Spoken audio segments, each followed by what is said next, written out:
Springfield's Talk 1041. Hey, everyone. Welcome to the show. My name is Nick Reed.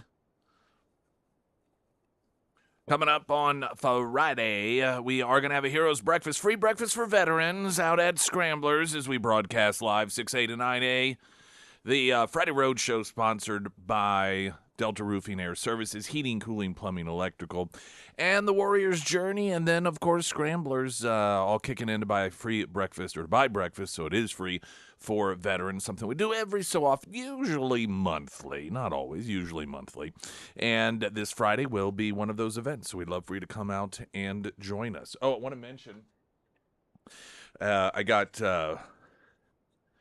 an email from one of the good folks over at Pinnaker Honda wanting me to pass along that, like a lot of other great organizations, they are wanting to bring awareness to Domestic Violence Awareness Month. And they, themselves, I know they're supporters of Harmony House and the I Care event. And October 30th and 31st. So this will be is today the 29th? Is that right? Okay. That is correct. So. All right. So tomorrow and Friday, Pinnaker Honda is going to donate $100 for every retail vehicle sold and 10% of every oil change to Harmony House. And, of course, in addition to that, all sorts of incredible deals are continuing on this month, including the 2026 HRV as low as $299 a month, the Civic hatchback, the 25 as low as $299 a month as well. And if you're looking for a pre-owned vehicle, 0.99% rates on select certified pre-owned Hondas. And, of course, for a pre-owned vehicle, that is a fantastic interest rate, 0.99%. Under 1%. It's really, really good. And, of course, they have all sorts of other incentives going on with their other vehicles as well, the CRVs, the Accords. You can stop by, and they'd be more than happy to share all of that information with you. But tomorrow and the 31st, again, Friday, they're going to have those donations going to Harmony House as part of their drawing awareness to Domestic Violence Awareness Month. The shutdown is continuing, and I think, like a lot of people, I'm just really genuinely interested in how this is going to end. As Americans, we have really not been subject to this particular sort of scenario before. The ending was always clear and obvious. The ending always was Republicans are going to cave and give Democrats what they want. Shutdowns have been a tool that the Democrats have successfully utilized in order to paint Republicans as responsible for the shutdown and all of the horrible things that come along with it. And that's not working this time. It's just not. I think a combination of Republicans realizing that and Donald Trump being president has really altered this landscape. And the problem for Democrats is there doesn't appear to be any sort of face-saving escape route for them, but every single day that goes by is going to make their surrender look even worse for them. And so, it's just sit back and watch, and there's absolutely nothing that points to the fact that this is going to stop other than Democrats deciding to deliver the votes to open the government. And that, too, is really bad for Democrats for a number of reasons. One, it defies what the extreme left-wing base of the Democrat Party wants. They don't want this reopened for a number of reasons. One, because they see anything that Trump wants to happen as bad. They couldn't tell you anything about the shutdown other than Trump wants the government reopened. And Republicans have voted for this continuing resolution. And it doesn't matter to them that this is actually spending from the Biden years. This is spending that Democrats in the past have approved. This is what they have wanted. This is something that Democrats actually created. None of that matters to them. All they know is that this is in defiance of Donald Trump. And so the shutdown must continue because the way that the extreme left sees it, if the Democrats decide to open the government, then that is a win for Donald Trump, and that to them is unacceptable. You know, the left wing, like, we're tired of the Democrats not fighting. We want them to fight. Oh, they fight. It's just they continue to lose because they fight very poorly. They pick the wrong battles. They pick the wrong position on the battles. And so they continue to lose with the vast majority of Americans, sometimes a slim majority, because they pick very poor battles. But this being another one of them, the decision to reopen the government is going to anger that loudest activist wing of their party. Keeping the government shut down, however, is hurting them amongst what have long been considered sort of normal Democrats. You know, they have this thing on C-SPAN where they have these different phone lines and they let people call in. There's a Democrat line. There's a Republican phone line. There's an independent phone line. Right now they have a federal employee phone line, people to call in, give their thoughts. And what they are finding is increasingly Democrats calling in and saying that they are embarrassed by their party, that as long as their party continues to shut down the government, they will not vote. They're not changing who they are. We'll play some of the audio. One gal from Philadelphia saying, I'm still a Democrat, and I'm going to continue to be a Democrat, but I'm not going to vote for any of these Democrats because this is ridiculous. The independent voters are shifting away from them on this issue, and it is a rally of the base for the Republican Party. Coming up, play some audio. Yesterday, CNN, Harry Enton. Guess what has happened to the popularity of Republicans amongst the base and independent voters since the shutdown? It has gone up. Now, Republicans, perhaps not that big of a surprise, but the independent vote, those people are increasingly liking what it is that the Republicans are doing while increasingly not liking what the Democrats are doing. So this is when I say I'm really interested how this is going to end. Democrats have done a masterful job of crafting a scenario in which it is lose, lose, lose, lose, lose. I don't know that there is even a save face option at this point that is going to allow them to save face. Latest news update.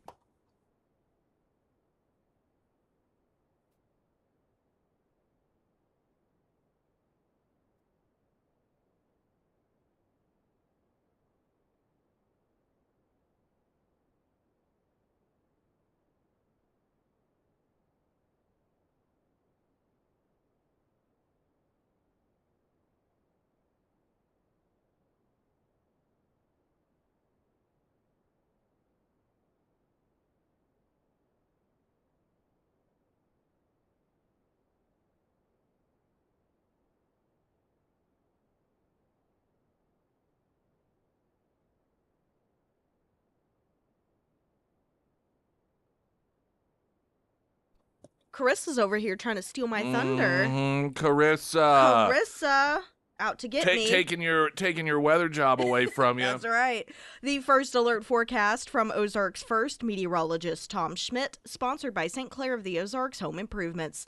Today we'll see rain mainly before 1 p.m. with a high near 51. Tonight mostly cloudy with a low around 37. For your Thursday, mostly sunny with a high near 57. And taking a look at Halloween, patchy frost before 8 a.m. Otherwise sunny with a high near 61.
Springfield's Talk 104.1. I am Nick Reed. Welcome to the show, everyone. All right, how are Republicans faring with the shutdown? What a new world it is for Republicans, as the shutdown is not only not hurting them, but it is helping them. Democrats are firing on all cylinders of self-destruction. You hear these stories about, before I get to this audio, it made me think. I was reading an article several years ago about how the older generation of gay rights activists, who were marching in the 60s, have a real annoying. They get very annoyed at these new pride events because they say they have no idea. Like, they think that they're out there marching for something, and everything that they have is like a gift. We actually were fighting for equality, and now they parades get thrown for them. They're not throwing parades in defiance, and everybody trips over themselves in order to celebrate them. Companies that once upon a time you hid your homosexuality from them in fear of being fired now will spend millions and millions of dollars marketing themselves as allies of the LGBT community. And there's this sort of culture amongst the, I guess you'd say maybe the hippie era LGBT, well, the T community wasn't part of it, the lesbian gay community, mostly gay, that they just don't understand what it was really like. They have no idea, as much as they may think that they do. And part of me wonders if some of these members of Congress, Republicans who have been around for decades, look at some of the relatively newcomers and you have no idea how good you have it. Back in my day, when there was a shutdown, we were fumbling all over each other and tripping over each other, just have no coherent messaging, and everybody was blaming us for the shutdown, whether it was our responsibility or not. And you guys, now you come in here, and you're dealing with Democrats that keep shooting themselves in the foot and then the other foot and then back to the original foot, and they just keep firing. They jimmy their semi-automatic to make it an automatic so they can keep firing at themselves so much. So you have no idea how great you got it. I wonder if there's that just thought that goes through the minds of some of these Republicans who have served for decades in the House. Now, what impact here is Harry Enton, CNN, on the shutdown? Take a look here, the shift in net popularity versus pre-shutdown. When we're looking at the Republican Party overall, that brand actually up 2 points. That's within the margin of error, but clearly it hasn't dropped. Come over to this side of the screen. Look at the net approval ratings for Republicans in Congress. It's actually up 5 points since pre-shutdown. So what we're seeing here is the Republican brand in Congress has actually improved somewhat compared to where we were pre-shutdown, despite the fact that Republicans control. And that's the math that John Thune and Mike Johnson are looking at is, well, hey, why should we give, and electorally speaking, when our brand has actually improved a little bit? Now, we say their position is getting better. With whom? Yeah, okay, with whom? So I think it's two groups that it's so important to keep an eye on. All right, change in the Republican Congress's net approval rating versus pre-shutdown. It's rallying the base for sure. Look at this, the net approval rating up 12 points versus pre-shutdown. But it's not just with the base. It's also with the middle of the electorate. Look at this, among independents. It's up 8 points as well. So we've got a situation here where Republicans with the shutdown are actually rallying their base, but it's also something that's not hurting them with the folks in the middle. If anything, it's helping them with folks in the middle. And this is the type of math that if you're Republicans, you like to see, right? Because something could rally the base but alienate those in the middle, or something could rally those in the middle but alienate the base. But the truth is, we're not seeing that. What we're seeing is the Republican brand has actually gotten better among independents, and it's also gotten better among Republicans as well, that Republican brand when it comes to those in Congress. So again, what's the electoral reason that Republicans would give in at this point? None reasons. I mean, what would you do? What would you do if you're advising Democrats and they're like, okay, clearly we continue to dig our own grave here and we want to stop. What should we do? What would you tell them? Knock it off. I think that's what I would tell him. But what does that look like? Like, you think? I mean, I guess this would be my advice. Yeah, knock it off and just vote to reopen the government, and just do it and just get past this thing, and just pretend it never happened. I think that cut your losses. There's no way to come out of this in which you are going to look like the winners. You've got to write that off. I'm going to be really interested to see how the super crazed part of the Democratic Party reacts to whenever the government reopens. Well, and this is part of the problem the Democrats are dealing with, is they're afraid of that wing of their party. Which, isn't that sad? It is. And I don't mean simply politically afraid. They know what these people do when they get angry. They've created this monster that will oftentimes turn violent, particularly if they feel as if you are taking a knee to Hitler, because you're either with us or against us, silence is violence, all that sort of thing. And so they have been trained to believe that Donald Trump is Hitler and that Republicans, if they get their way, innocent people are going to die. And Democrats know that they have trained the extreme element of their party to believe these things. And you have a majority of young Democrats consistently, when surveyed, say they support violence to get your way, politically speaking. So they know what they're dealing with here. It isn't just political fear that they have, for the ballot box. It is for their physical safety. They understand. They know. See, and this is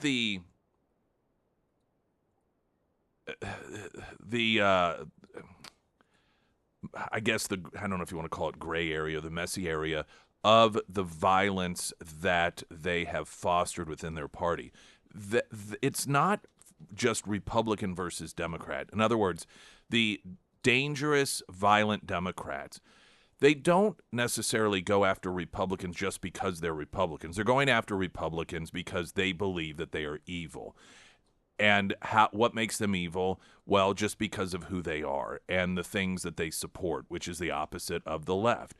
So when the left finds other people who are Democrats that also disagree with them, not in ideology necessarily, but just how to approach a particular situation, they then also become enemies. Look at Governor Shapiro. He is a Democrat governor of Pennsylvania, and because of, him being Jewish and all, a little more pro-Israel than the Democrat Party likes, and somebody tried to burn down his home. The Democrats recognize the monsters that they have created, and they know that when it comes to their safety and their life, they too can be a target. So, to Sarah's point, what are they going to do? Now, electorally, they're already planning on getting Fetterman out of there, not just because he is for keeping the government open, but he's not anti-Semitic, and he recognizes that Republicans aren't Nazis, and these are all great sins. This is the offense of you're either with us or against us he's committing. And, of course, there are other two Democrats in the Senate that have voted to reopen. But if there are enough, they're going to see it as a Trump win. And what is their reaction going to be? Their scorn won't be for this particular issue at Donald Trump or even Republicans. It will be at the Democrats.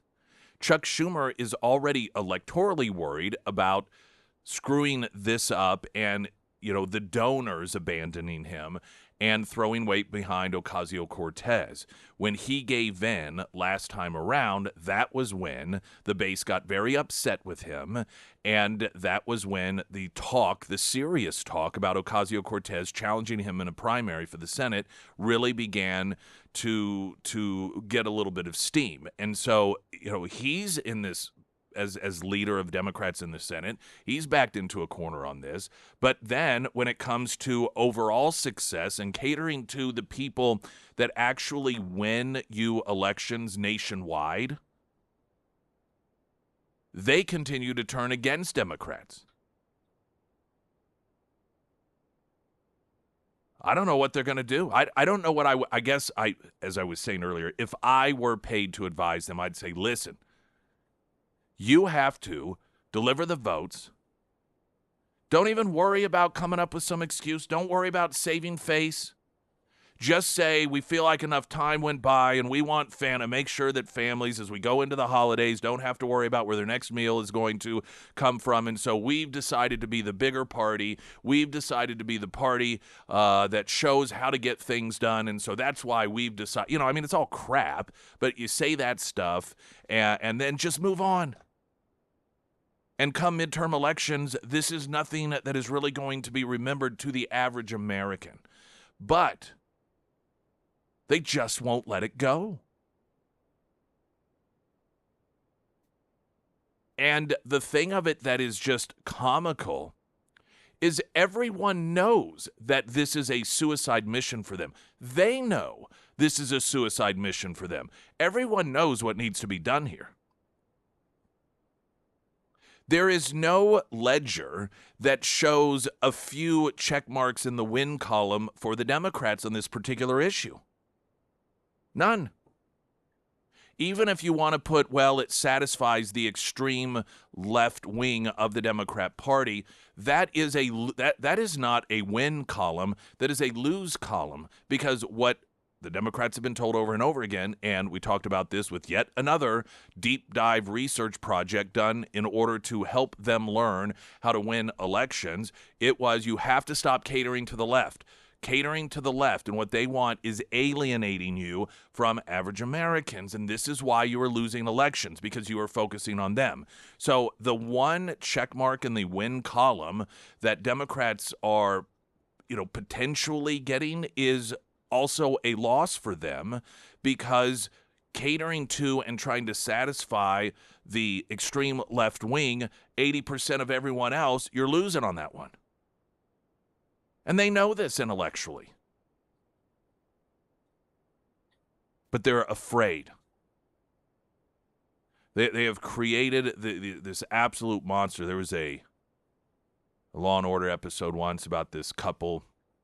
They were on trial because their dogs were attacked some gal and murdered her in the park, or killed her in the park, and anyway, they found out that the owners knew these dogs were violent but kept them anyway, didn't do anything about it, and so they were on trial. But what you would learn is that they too were actually, when it really came down to it, as much as they talked about, oh, these dogs are great and wonderful and oh, that's so out of character, they too were actually afraid of them.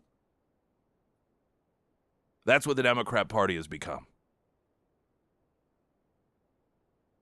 Meanwhile, you have a Republican Party led by a man who continues to travel the world, make historic deals, and that is motivated ultimately by the joy of success to the point that he is dancing when he arrives. Yesterday, the imagery, just amazing, introducing the new Prime Minister of Japan to our troops, and she literally, as Trump introduces her, she's standing next to him, and while our troops are applauding her, she literally is jumping up and down with joy. This is the juxtapositioning between the two political parties in this country.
Pyramid Roofing Company text line, Democrats love chaos. They're hoping for mass rioting once food stamps have ended. I want to touch on this.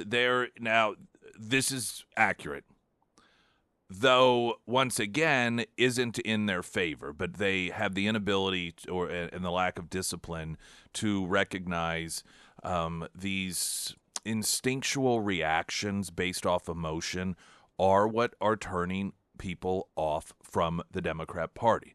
It may be anecdotal to some degree. I mentioned C-SPAN and increasingly Democrat callers saying, I'm a Democrat and either I'm leaving the party or I'm not leaving the party, but I'm not voting for Democrats, at least in this grouping of individuals, because this is absolutely ridiculous. And some could argue, well, it's just, a few here and a few there. But I could tell you what doesn't exist. Trump supporters who are saying, well, I can't support Republicans because they're allowing Democrats to shut down the government or because they're it is not going the other way. Now, there is a social media movement now amongst Democrat recipients of handouts that are planning to riot and steal if their quote benefits, aka handouts, are not restored before they run out. I'll share that coming up. I'm Nick Reed.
Springfield's Talk 1041, the first alert forecast from Ozark's first meteorologist, Tom Schmidt, sponsored by J&S Automotive.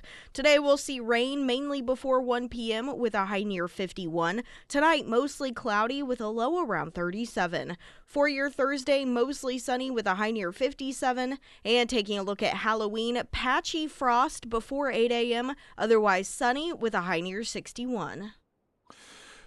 The Democrats have lost control of the party. It is total chaos. And what a difference it is from, frankly, when Nancy Pelosi was speaker and in charge of the party. One of the things that she was known for is keeping a tight grip on things, keeping everyone in line. Well, it is unbridled chaos. unbridled chaos when it comes to motivation, when it comes to messaging, when it comes to the way to approach any particular issue. And there are clearly a number of Democrats that want the government open. There are some who feel backed into a corner by the violent wing of their party. They do recognize the need to reopen the government in their assessment, but they're afraid of that part of their own party. And then there is that wing of their party.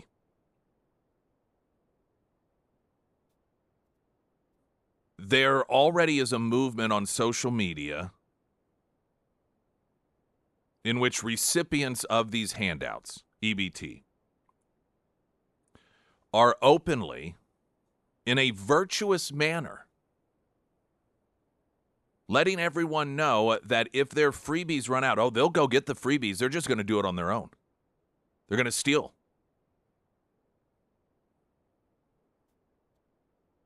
One TikTok video showing a Texas woman in her car, mason jar in hand, ranting food stamps or we start stealing OG, vowing to hit Walmart hard.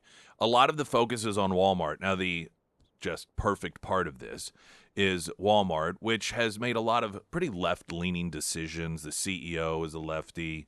I think it's the CEO. There was that ad taken out, I think, by the daughter of granddaughter, whomever of Walton, and I forget what it was, but it was something kind of anti-Trump or leading into the election. Anyhow, point being, they've donated.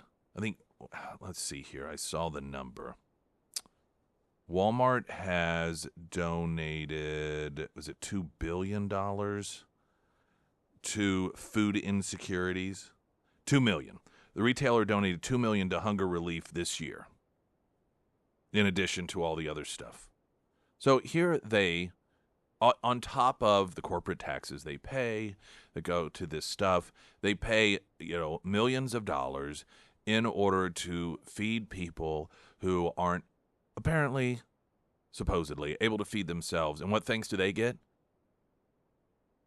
When the government is, going to be shut down and stop giving them other people's money, they're going to go steal from the institutions that voluntarily give more than they have to in order to help those very people. This is the thanks you get for helping people on the left. They will turn on you so fast. This is one of the dangers of being associated with people on the left. You're never safe. It's like being in North Korea, and it doesn't matter who you are. It doesn't matter how high-ranking you are. At any given moment, Kim Jong-un may turn on you and have you executed by firing a tank at you or having a tank fire at you or publicly, just any form of execution. You could be a family member. It's similar to being in a cult, which, of course, North Korea essentially is, in which you don't know at any given moment. You may think you're the most favored person. You have been the most loyal individual there all the way through. But bam, snap of the fingers, and all of a sudden one day you're enemy number one. Taylor Swift learned this. In terms of pop culture, probably no greater ally to the left wing than Taylor Swift has been, but they decoded her lyrics. And the paranoid delusions of the left determined that she was a white supremacist and dog whistling and sending secret pro-MAGA messages and Nazism. So they turned on her. These people are nuts. And so it doesn't matter that Walmart as an organization has promoted and funded all of these different, left-wing oftentimes operations or big government operations, and that much of it is making sure people who, quote, don't have the means in order to take care of themselves, giving above and beyond in order to help take care of them. And those people are going to steal from Walmart if they don't get their way.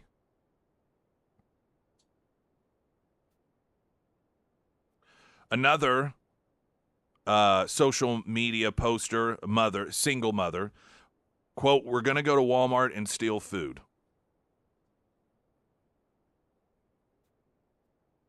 Another clip featured a man in a tank top bellowing that he'll, quote, "rack up a cart and walk out unpaid," blaming the shutdown. There was one, let's see, where's the quote? I've lost it here.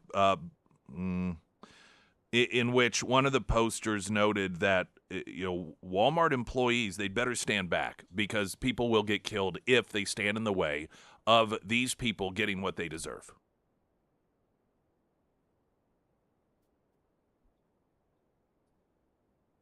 So the text message coming in noting that Democrats, this is what they're waiting for now. They're waiting for this chaos. And I do believe that there are some Democrats that do want this for larger reasons. This is where I'm talking about the total chaos in the party. Some Democrats, the increasingly becoming obsolete Democrats, don't want this because they want the traditional power, the traditional, we win some elections and we're in power for a while and we put our programs in place. And they know that this is not good for them. This is not a good look. They understand that this is the sort of thing that continues to harm them. But then there are the other Democrats that want the entire system burned to the ground. And by the way, this isn't a secret. They campaign on this sort of thing. They give speeches on this sort of thing, that the entire system needs to be brought to its knees so that they can rebuild it in their image. Those Democrats are very encouraged and in many cases actually encourage this exact sort of behavior. The absolute chaos of it all. This is what the Democrats are bringing to this country. This is what they are cultivating in this country.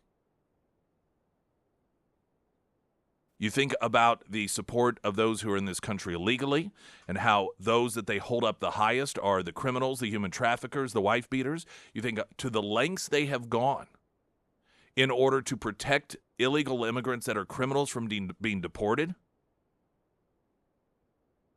You think of the lengths they have gone to protect just straight up criminals. As Donald Trump tries to replicate in other cities what he did in Washington, D.C. The continued use of verbiage that is proven to motivate individuals to try and murder political opposition. And now, because of the shutdown, their supporters who rely on them to take money, your paychecks, to give to them, are saying if those floodgates don't open back up, by the time that stuff runs out, we are going to take to the stores. You better watch out because we are going to be in there taking what's ours. This brought to you by the Democrat Party. The party of chaos, the party of lawlessness, the party of violence. Over the last couple of years, every proactive measure they have taken has been on behalf of criminals. And here, we're going to watch them unleash what could be a wave of crime across this country. And if you notice, these are people. These aren't individuals that are starving. We need to make that clear. These are not individuals that, I'm telling you now, and many of you know this, particularly those that work with the different charitable organizations.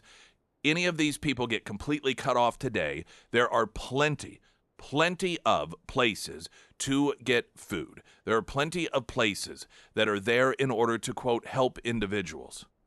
I'm telling you, and some of you may know this, some of you may not, I know people who, different organizations that every, once a week or so will open up in order, for people to get food who are needy. And they have so much of it. They literally look for people to give it to.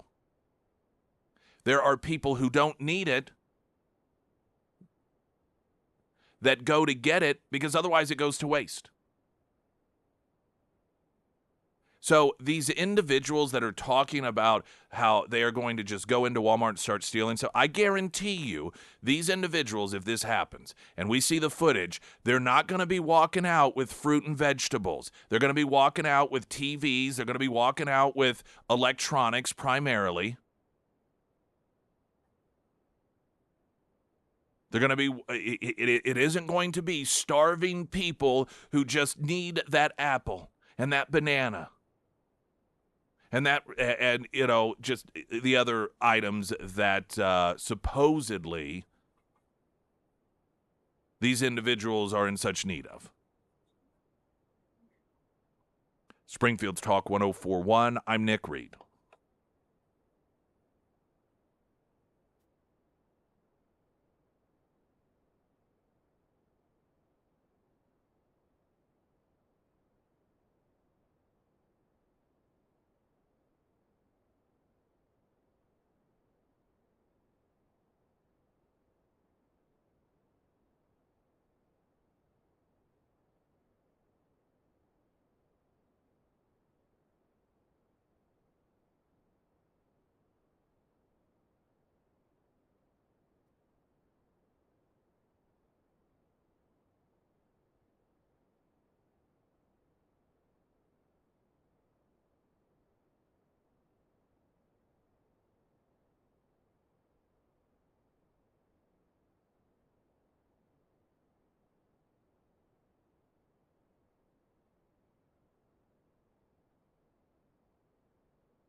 Pyramid Roofing, text line 447 KSGF.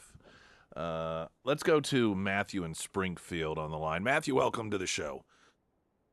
Hi, Mr. Reed. How are you? I'm doing well. Thank you, sir.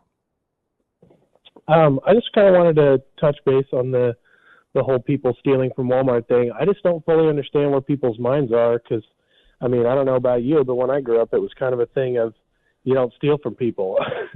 So I don't understand why everybody's in the mind of I'm just going to go steal stuff because, you know, they feel like it's right. Well, they have been trained to believe that they are entitled to those things. And I know that's difficult for normal, responsible people to understand and comprehend because that's not, well, it's not the truth, first off. It's out of whack with the truth. But they genuinely feel that they are entitled. This is something that they deserve. They believe that it is immoral to take this away from them. And so in their minds, this isn't just a justified immoral act. To them, this is a moral act. This is a righteous thing to do because they are fighting against the evil that is trying to deny them what is rightfully theirs. And that's the way, I mean, this is the mindset that the Democrats have with their policies, trained people who become entitled to think and to believe. You know, Lyndon Johnson famously when he got some of his big government welfare programs through, had noted that in his assessment, this is Democrat President Johnson, in his assessment, that the Democrats would have in lockstep the black population voting for them forever because these government programs that he signed into law, getting people within the inner cities, which were primarily black, addicted to government programs. Now, he used the N-word, as so many good Democrats do, in describing the scenario. But he knew what he was doing, and the Democrats knew what they were doing. They were buying in their minds a block of the population, and we're seeing generationally the mindset. Now, the mindset's not isolated to the black population, as Lyndon Johnson had assessed. It is a mindset that many people have, and often it comes in different forms. But that's why they feel justified in stealing, because to them it's theirs. This is something that belongs to them, and so they can't understand how anyone would disagree with what their approach is on this. And they certainly aren't going to find condemnation from the Democrat Party, which only further validates their sense of righteousness. Matthew, thank you for the call. I appreciate it. We're going to get a traffic update, and then Stephen in Lawrence will get to you. I'm Nick Reed.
The exact quote from LBJ regarding getting the black population essentially reliant on the Democrat Party was, quote, "I'll have those N-words voting Democratic for 200 years." Even Snopes says, well, it's not really proven. But this numerous sources, I mean, this isn't anything that's in dispute. In fact, Snopes even admitted that LBJ was known to call the Civil Rights Act the N-word bill, and that he used the N-word all the time. So that was one of the Democrats' offerings to this country as president of the United States. To Lawrence County, we go to Stephen. Stephen, hi. Hi, how are you today, Nick? I'm doing great, thank you. Hey, really what I want to bring up, and you kind of brought up part of this, but the way I read the Bible is that this is the church's job to take care of the orphans, the widows, and the poor within your community. And I think for too long, we've relied on the government. I mean, starting back in the Depression, which at that time was needed, but in my viewpoint, it should have been a temporary need and then should have been axed out of it and then turned back over to the churches to take care of the poor, take care of the people in our community the way that we should. Yeah, there was actually a book written maybe a couple decades ago. I believe it was titled "The Tragedy of American Compassion," and it focused on this very thing and how the period of time in which the true poor, which by today's standards doesn't exist. I mean, we're talking people that really they weren't homeless because they had a choice or because of addictions, or I mean, it's just a different time, different era. And that nothing was more successful in getting those people out of poverty and becoming self-sustaining than one-on-one help. The church is helping, and what eventually would happen is government would get involved, and it became the least effective form of helping people actually become self-sustaining, and instead just created and multiplied a cycle of dependency, which is what we have seen. You know, it's interesting. And by the way, Gavin Newsom, I love it when non-Christians try to use Christianity against Christians. He's out there, lecturing over all of this and invoke scripture to attack Republicans over the shutdown as if they were responsible for this. But to Stephen's point there, and most of you who are Christians know this, Christ did not go around telling government, hey, your job is to take from people and then redistribute it. All of the talk about helping those who are in need was instruction to individual human beings, not government, but to people, between Christ and people. Him saying this is what you need to do as a human being. But I want to talk about this because there's an interesting thing I noticed. In fact, in church this past Sunday, a comment that was made that I think gives some, I don't know, it's just, in this context, I think it's interesting. I want to share that coming up. I'm Nick Reed. Stephen, thanks for the call.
Springfield's Talk 1041A. Hello, everyone. I'm Nick Reed. I want a great homeloan.com. You got home loan needs? You got questions about home loan needs? Is it a good time to do it? Should I wait for interest rates to drop just a little bit? I don't know. And frankly, the characters in their team, they may not even know for sure what is right for you because everyone's situation's different. What you're looking for is different. What your needs are different. But what they can do is tell you the full landscape so that you can fully consider everything when making that decision. And, you know, the great thing about interest rates is you're not married to them. Interest rates are higher than you want them now. When they drop, you can refinance. A lot of people, this is the trap they fall into. They're like, well, I want to wait until it gets back down to 4%. Well, when that happens, then a lot of other people get into the market. Supply and demand, more buyers. That means that the product goes up in price.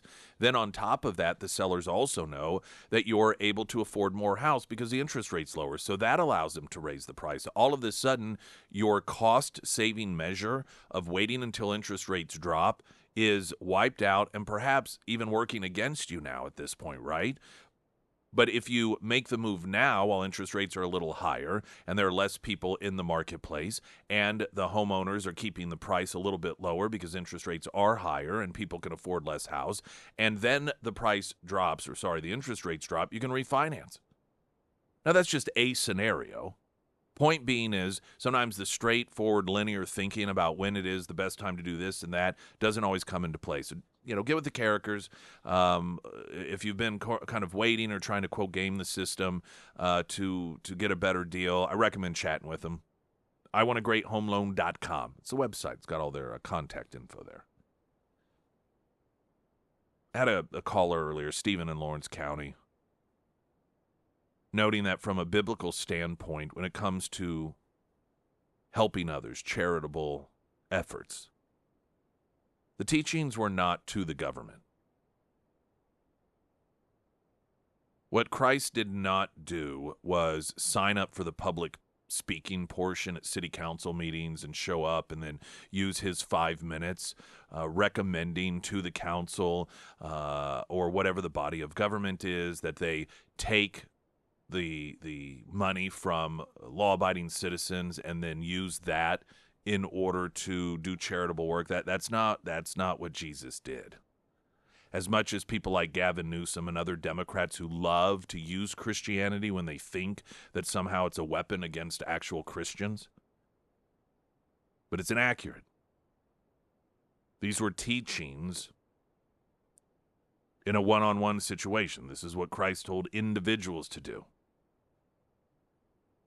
Not government. And as the caller noted,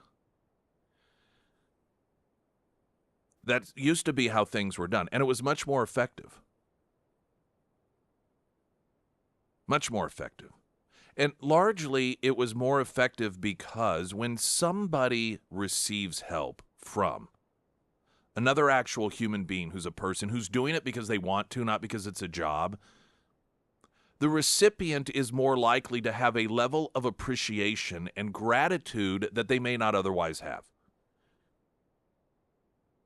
Look at what automatically putting onto your EBT card has done. We have a population of people who now feel entitled, not grateful. There's not gratitude. There's no appreciation. There's no thank goodness these people are there to help me. It's if you cut me off, I will steal from a store. That is the new virtue call from people on the left on social media.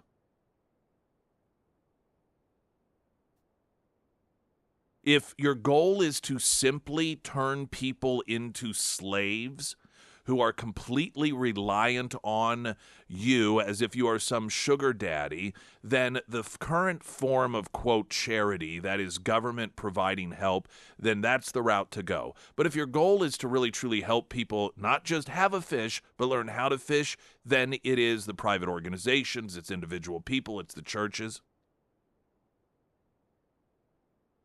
On Sunday,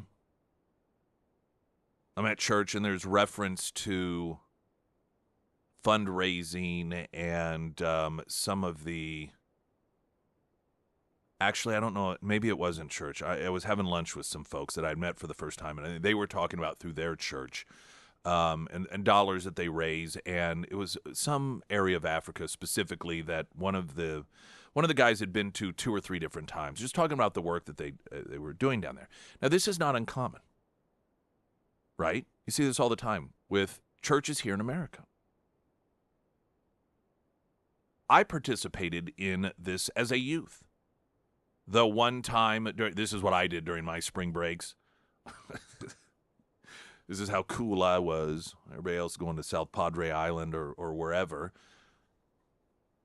I'm going to Matamoros, Mexico, where we always worked at the same, it was an orphanage for deaf kids. And once it was simply building a sewage line. But with the exception of one time in which we went to an Indian reservation here in the States, we would go outside the United States. This is done all the time.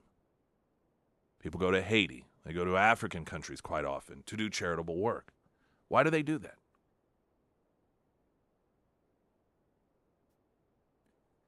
Those are countries that don't have governments that take care of it for you. At least not to the degree it's done here. Now, it may not be for ideologically pure reasons. It may be because corrupt governments have no interest in doing it. It may be because the means don't exist to do it. It may just, there's a whole litany of reasons.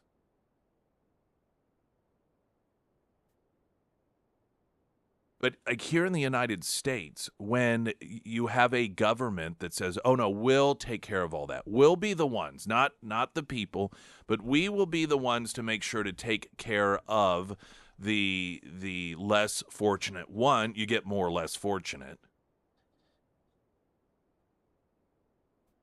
But you also end up with people who, feel entitled and don't really need the help. They just believe that they deserve it. And they become very comfortable with that level of life because we make it comfortable for them to be reliant. Yes, the quality of life may be lower.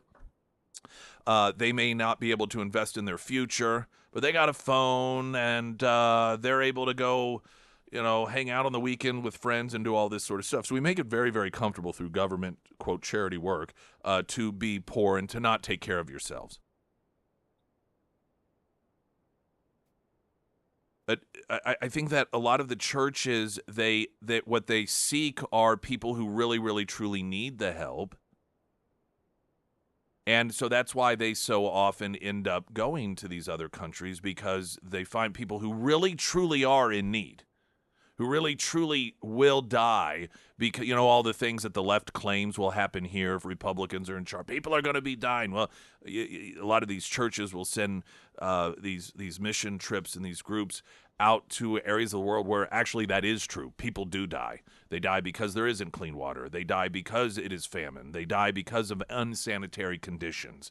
And so they seek out those that really, truly do really need the help. And I don't know, that thought just struck me when Stephen called in talking about that's the real charitable work there, and that's how you really do help people in need, and get people who don't want to be in need. They want to be self-reliant, but the tools really truly don't exist because of the area of the planet they live and the resources that are not available, and because of the government that and just a whole number of factors. And that level of need really doesn't exist in this country. And in fact, because of our approach, I would argue we have more people that we count as being, quote, in need than we would if there was no government assistance whatsoever. Because it was that way in this country once upon a time. And neighbors and churches and families all came together and helped. And people felt obligated to help themselves, generally speaking, because others were helping them. And then in turn, they, once they got on their feet, wanted to help others. That's compassion, by the way, not Gavin Newsom or these other Democrats that want to use the Bible in order to promote more government spending to get more able-bodied people addicted and entitled to the point that if it gets temporarily cut off, they feel virtuous in stealing from other people. Latest news update.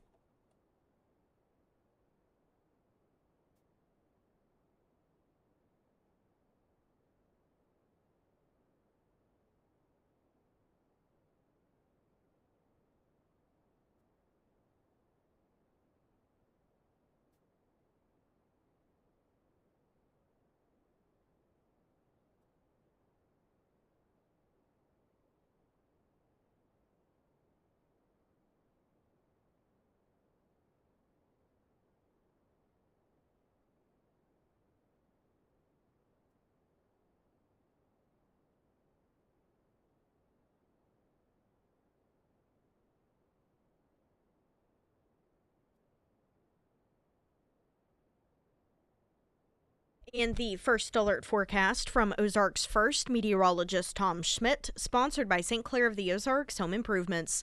Today we'll see rain mainly before 1 p.m. with a high near 51. Tonight, mostly cloudy with a low around 37. For your Thursday, mostly sunny with a high near 57. And taking a look at Halloween, patchy frost before 8 a.m., otherwise sunny with a high near 61.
I want to make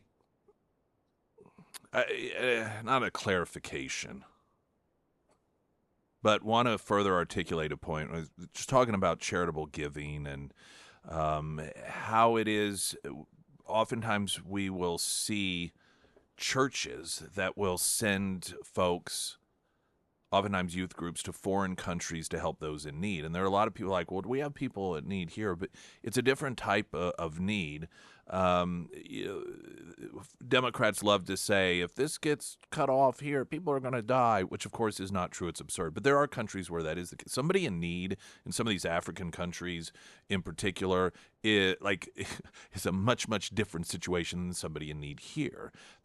There really aren't people, and I was making the point, in need in this country like they are in other countries. Now, when I say that, I'm talking about items that are necessary in order to live, like food and water. There is so much of that is all over the place. So many groups, so many organizations that, and this is, a little known secret, at least some organizations, not all, they end up oftentimes giving food to people who don't even really need it because people are so generous in their donations, which is a good thing, the generosity. But I would argue that a lot of these people, particularly the people that are going to social media openly saying that if their benefits get cut off, they're going to rob stores, that they're still going to get theirs one way or another, they do need help. But it's not stuff. This is another consequence of shifting the charitable compassion of churches, private organizations, and individuals to a faceless, humanless government in terms of human interaction. And instead just, oh, here's your card every 2 weeks or every week, or month, I don't know how it's done. You'll have something put in there and do with it what you want. It has shifted the mindset and attitude of recipients from people that once upon a time, many maybe for the first time, understood and felt kindness and compassion, to something they feel that they're just entitled to. And it's a sad evolution of humanity in this country, from recipients of charitable giving once upon a time in this country to what it has become today. And so I would argue that a lot of those people, they do need help. It's just not help that's in the form of an EBT card. Now, Gavin Newsom invokes Scripture to attack Republicans, because if there's anything Democrats love to do, it is, on one hand, trash Christians as bigots, trash Christians as homophobes, trash Christians as potential terrorists by labeling them Christian nationalists. But then, a couple weeks before the election, show up at church, preach a little bit, and then use the Bible when you think you're really sticking it to Christians. And this is oftentimes done in the name of, quote, helping people. Speaking yesterday in Sacramento alongside State Attorney General Rob Bonta and Health and Human Services Secretary Kim Johnson, Newsom cited teachings from Matthew, Isaiah, Luke, and Proverbs as evidence that feeding the poor is, quote, core and central to what is to align God's will. Quote, it's not a suggestion in the Old and the New Testament. These guys need to stop the BS in Washington. They're sitting there in their prayer breakfast. Maybe they got an edited version of Donald Trump's Bible and they edited out all of that cruelty as the policy. Now, again, people who are Christians know that the teachings were not telling government to do this. It was individual people. It is yet, again, the left, which they love to do this, talk about things that they have no idea about. Christianity being one of them. Either that or in this case he does, but he's lying. Aside from that lie, it is not the GOP that's responsible for this. And it's pretty interesting that he talks about the cruelty of it, because many Democrats out there are openly acknowledging that that is their leverage, that they are creating this scenario for leverage. The latest Democrat, Senator Coons. Republicans control the House, the Senate, and the White House. Frankly, this is our only moment of leverage. And although a very unpleasant tool to use. Now that's Chris Coons, Democrat Delaware, saying, hey, this is the only leverage we have. We're backed into a corner. So this is what we have to do. Yes, it's uncomfortable. Yes, it's unpleasant. But, what are you going to do? Last week, Democrat Minority Whip Catherine Clark, a Democrat from Massachusetts. There will be, families that are going to suffer. We take that responsibility very seriously, but it is one of the few leverage times we have. So you got Gavin Newsom out there using the Bible erroneously to paint the GOP as having a policy of cruelty, when the Democrats are the ones that continue to vote for the shutdown.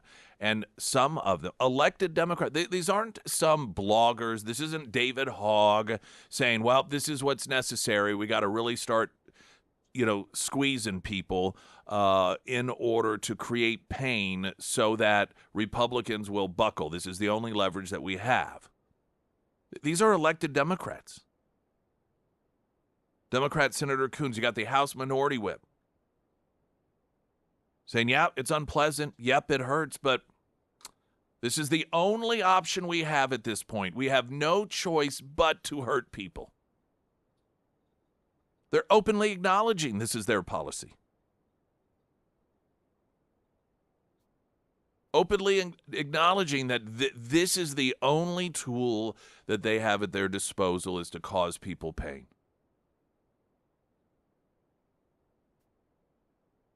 Now, Gavin Newsom, on one hand, you can try to evaluate it, and does he realize what he's saying? And does he? I don't think these people are so in such flailing around mode right now, and of course, they are not ever tethered to the truth or consistency.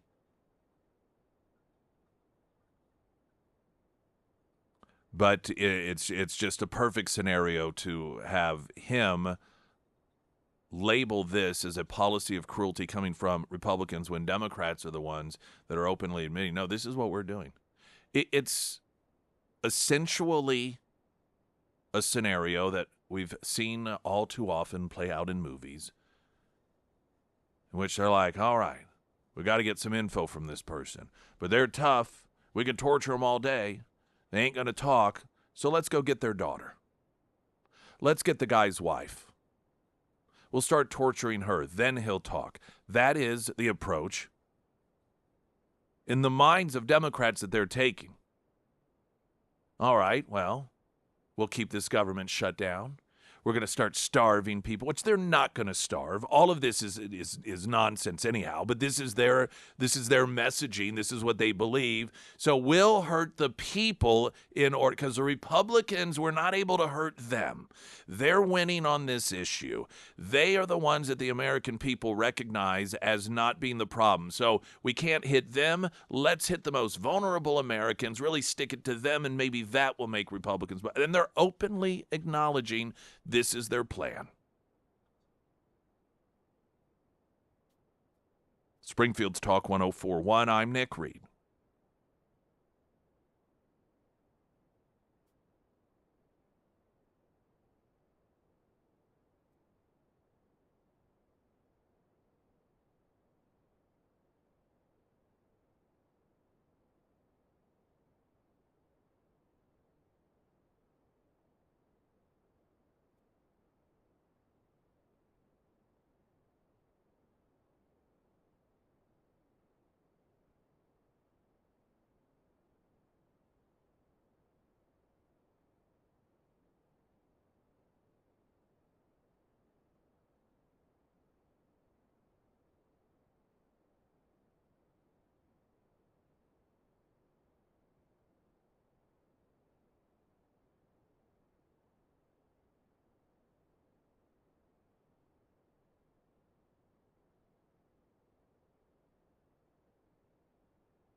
Springfield's Talk 1041, the first alert forecast from Ozarks First meteorologist Tom Schmidt, sponsored by J&S Automotive. Today we'll see rain mainly before 1 p.m. with a high near 51. Tonight, mostly cloudy with a low around 37. For your Thursday, mostly sunny with a high near 57. And taking a look at Halloween, patchy frost before 8 a.m., otherwise sunny with a high near 61. Emily Johnson, Christopher said the following. We highly recommend Emily House Theory Realty for any of your home buying or selling needs. She and her team did a fantastic job in helping us relocate from the West Coast to find our new home in Branson. With relocating, taking on a new position, plus a crazy schedule, my wife being on the West Coast and coming out for quick in and out trips, adding very specific must-haves for our new home, Emily made the whole process extremely easy and a pleasure. Thank you for everything you did. We are very happy in our new home. Now, what a fantastic welcome to our community. People out there from the West Coast, liberal land, good chance they're political refugees looking for a safer, better quality of life, and then they have that experience. What a great welcome to Missouri. Even if it isn't for you, looking for a new home, looking to sell your home, but you have friends or families that are moving from out of state across the country, Emily Johnson, House Theory Realty. That can be your housewarming gift to them. Probably be better than any other they receive. Home buying, home selling, Emily Johnson, House Theory Realty. Pyramid Roofing Company text line, 40 million Americans about to lose their food stamps. This should be the best example for why socialism and communism are dangerous. A government who can feed you can also starve you, and how true that is. Now, again, none of these people are going to starve. And I predict if these people reliant on Democrat policies of reliance do have their handouts cut off because Democrats won't reopen government, and they openly acknowledge they are using you people. They are using you as leverage. Do you not hear that? Do you not understand that? This is what is so appalling about the toxic relationship between the Democrat Party and its base.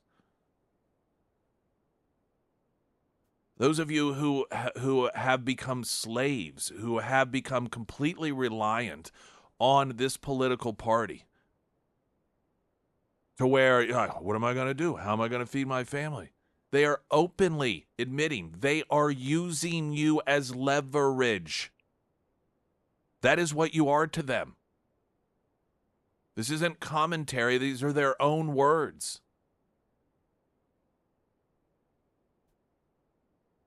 You're pawns for power. And to the point of the acknowledgement sent in on this text message that, hey, this is what you get. This is what you get. And is this compassion?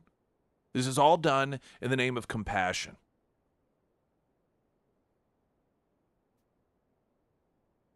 It's compassionate to have people year after year after year, some their entire lives and generation for generation, so reliant on a government that has people that are willing to use you as leverage for political purposes.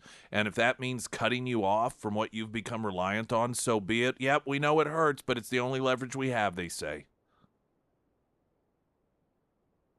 You're pawns. You mean nothing to them other than tools for power. That is not compassion. It's quite the opposite.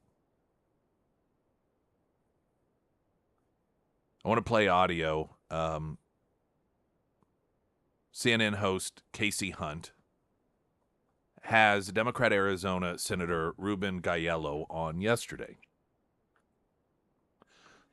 I better pull this audio up here. And, all right, hold on just a sec. Here we go. I will say that the media has been much more, not fully, but much more objective when it comes to not only the shutdown, but the Democrats demand that Republicans bail out Obamacare further. And the more objective approach, which is an honest one, is that, Democrats, they're doing what they have accused Republicans of doing in the past. They're being inconsistent here when it comes to who's at fault, and they're blamed for that. But also this claim that Republicans are going to be responsible for people's health care premiums doubling when they are the ones who voted an end date on the subsidies. They did that. They had a chance. They voted on it, had all the votes, but they said, no, we're going to only do this to this moment, and then you're going to be cut off. By the way, this goes back to the earlier point about becoming reliant on government. This is what so not only for some people food, but when they wedge their way in to where they make it impossible for people's health care choices to not be connected to government, this is what we deal with as well. Completely reliant on government. So now you have people that aren't going to be able to eat because of government. Now you have people that are going to have their premiums double when it comes to health care because of government.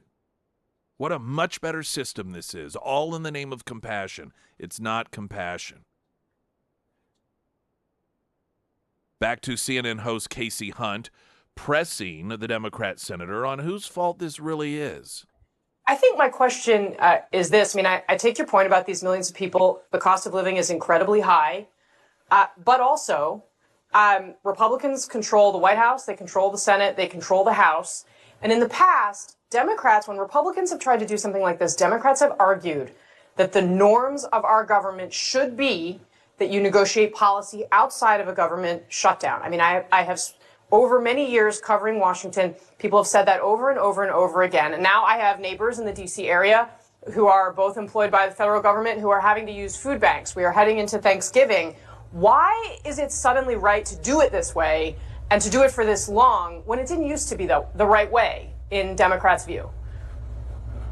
Well, that's an easy answer. It's Donald Trump. You're talking about norms in the time of Donald Trump. It's also normal right, now but for you to tear Democrats down have spent so much time arguing about how maintaining those norms is actually incredibly important in the face of Donald Trump. It's all out the window. It's all out the window, Casey. No, when you're dealing in the time with Donald Trump, this is the man that is like extorting people. He's literally breaking every rules. We're not going to go back and play by the norms when we know that what's on the line is 24 million people are going to have their insurance rates premiums doubled. That's a new thing, by the way. And the fact is the president and everyone expects us to play by these old norms. Didn't Democrats kind of set that up in the bill that you passed, though, that these subsidies were going to expire? When we passed the bills and back in the day as part of the Inflation Reduction Act, of course, we were trying to maybe hope for the best that this country and our Republican colleagues would understand that raising insurance rates on people is a bad thing. I'm sorry they don't see it that way, but it's also not my job to make their job easier. My job is to make sure that the premiums of 24 million Americans does not double overnight. And if it makes it harder on the Republicans, that we're putting them in a very difficult position, that they have to answer for that. And hopefully it actually comes with a good outcome, which is Americans not having to pay higher premium. Boy, was that guy just throwing words out there that made no sense. Can you keep up with that logic? Now, of course, first part of the discussion was regarding the Democrats claiming that you should not shut down the government to get your way, and now they are. And, of course, the answer when she presses, well, why is it okay now? Well, because they want to do it now. That's why. They're dishonest. They're morally bankrupt. No position they ever take, and here's the funny thing, every position they take it as if it's the most moralistically high ground ever in existence, but it's meaningless because it's only in the moment. The next day they will take the opposite position, and then when asked why, well, because Donald Trump. If that isn't a Trump derangement syndrome answer, because of Donald Trump,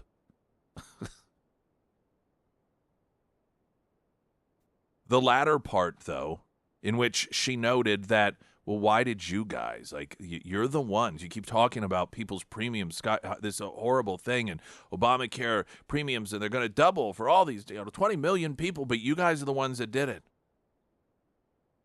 trying to keep up with his rationale? Because it's so dumb. So according to him, they only made it permanent.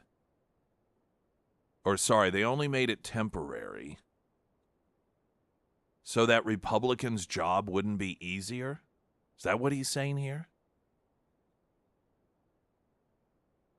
So playing with people's lives for politics?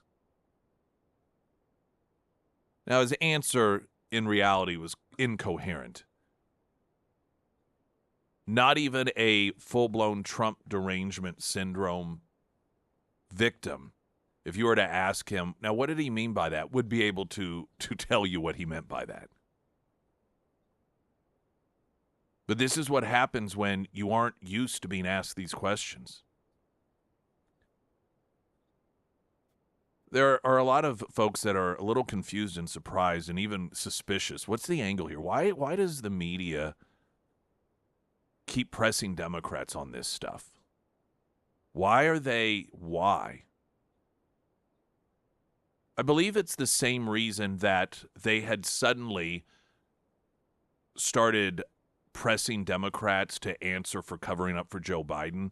They're frustrated and sometimes even angry that Democrats are doing such a bad job at this stuff that they're calling them out for it. They are watching their own, if you watch sports or you watch the Chiefs, and when they start just making these boneheaded moves and you're mad at them and you're yelling at them, your own team, your favorite player, like, what the hell's wrong with you? What are you doing? That is I believe what we're seeing with the media in some of these questions and coverage. They're just so frustrated that their party is screwing this thing up and coming up with the absolute dumbest answers and approaches to stuff that they're kind of calling them out for it.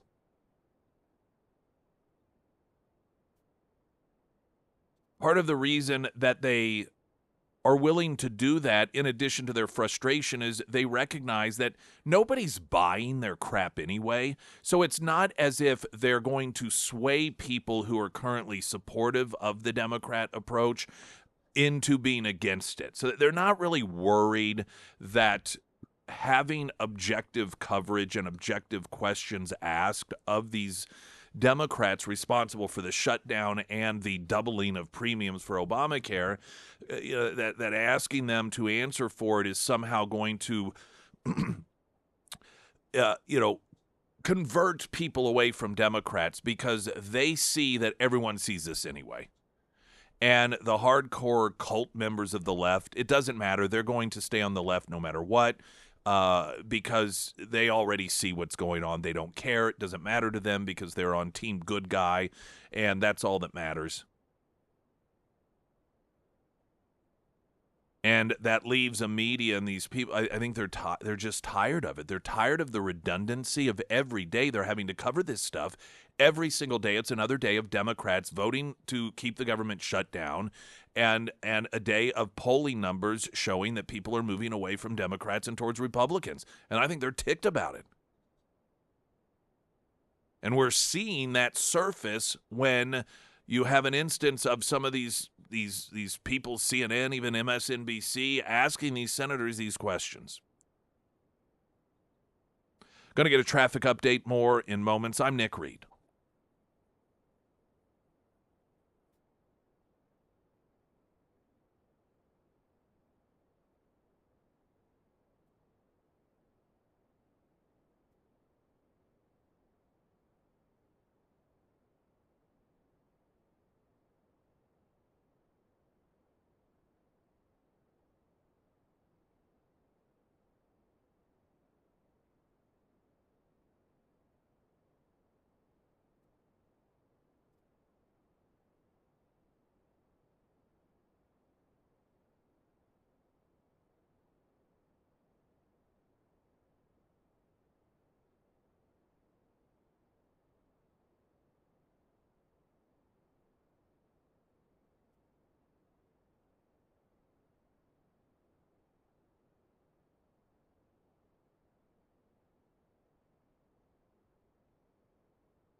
Sarah Myers, everyone. Thank you, Foreman Mechanical Heating and Air. It looks like that very first frost is going to hit on Halloween this year, which means that colder weather is officially here.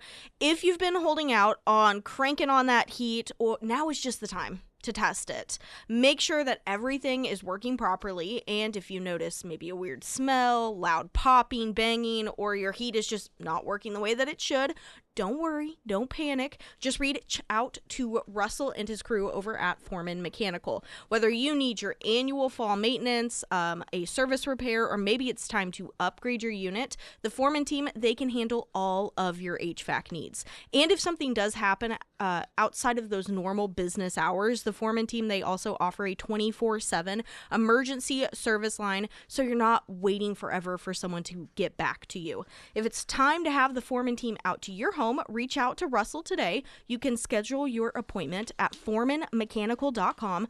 And in case you forget that, you can always find their contact information, phone number, website, all that good stuff under the Sarah's Endorsements tab at ksgf.com. C-SPAN, a channel most of you probably don't watch, they have for years, as long as I can remember, have this, I guess you would call it a show, in which you have a person that is the host that takes calls and pretty much just lets people talk. It's not a talk show with call-ins like those that you hear on radio, but more just like a billboard for people. And they have different lines. If you're a Republican, call this number. If you're a Democrat, call that number, and so forth and so forth. Currently, regarding the discussion of shutdowns, they have a special line for federal employees. This is a caller yesterday, which is, it's the sort of call increasingly that is coming in to C-SPAN from Democrats regarding the shutdown. I am party and the American people voted for to be sitting in those chairs, that they need to vote yes. This, and I don't know if everybody gets their news from, social media, but I have watched for the past couple of days the YouTube and the people that are receiving the benefits stating what their plans are. And I don't want to be in the grocery store when this goes down. I have a problem with my party, and I'm not going to change my party. I just won't vote for a Democrat. The Democrats can dismiss this as anecdotal.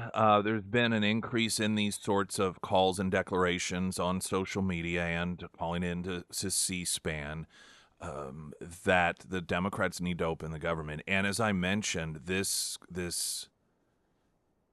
announcement that collectively is being made by recipients of these handouts, that what she's talking about, she doesn't want to be in the stores this weekend because they say they're going to go in and just steal anything they want.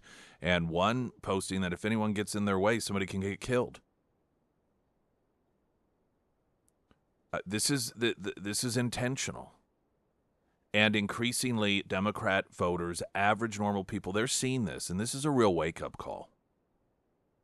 That the Democrat Party has changed so drastically and so in such a violent fashion that people who have long been supportive of their policies are saying, I don't want to, this is not who I am.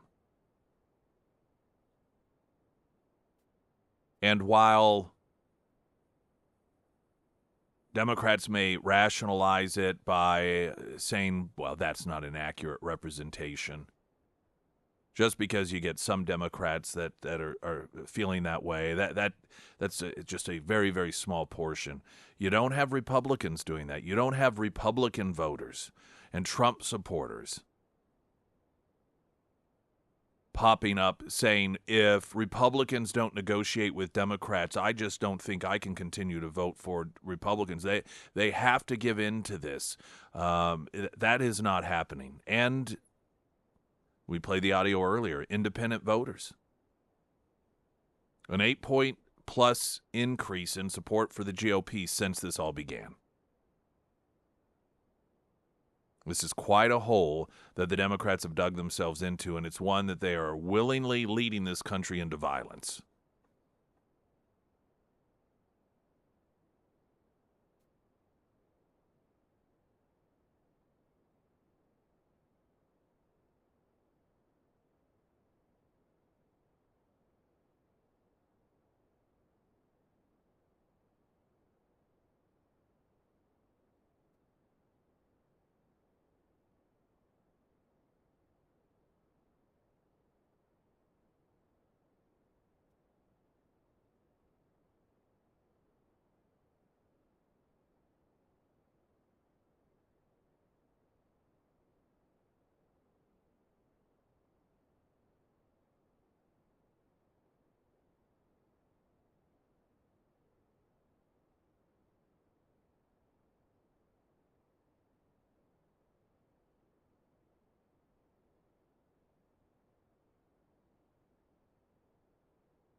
I've noticed this interesting trend amongst the left, and just most recently there was a reel with Don Lemon, and he was on some podcast with left-wingers, and they were asking him if he thinks Megyn Kelly is chopped, and he's like, I don't know what that means, and he said, I've heard that, what's it mean? And he goes, well, not attractive, and he said, yeah, and then he made the comment, I think she looks trans. I find that Democrats increasingly use trans as an insult, and I find that very interesting. This is a common slur, apparently, that the left throws at Riley Gaines. And I've seen it used against other women as well, and it's always by Democrats that are insulting people they don't like by comparing them to trans individuals. And I'm wondering, at what point, is there no one in the trans community that's going to raise their hand and go, can you stop using us as an insult?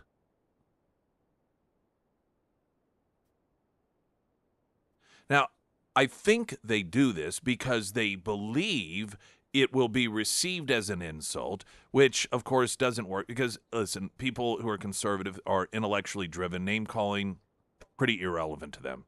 It's like, how mad are you going to get at a 6-year-old who calls you a name? They're a 6-year-old. That's the level of their intellectual ability. And so it isn't anything that is really bothersome to conservative thinkers other than it is absent of any actual intellectual discussion. But I just find it remarkable that a community that supposedly is so loved by the left is used as an insult by the left towards people that they hate. News in 60 seconds.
Springfield's Talk 1041. Hey, everyone. Hour 3. My name is Nick Reed. If you missed any of the show, podcast available, iTunes, Spotify, KSGF.com. We are also streaming live in studio video as well as audio, YouTube at Springfield's Talk 1041.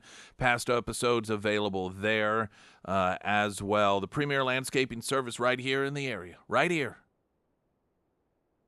Hunter Hardscapes and Outdoor. It's who I use to create an outdoor living space for me and my family.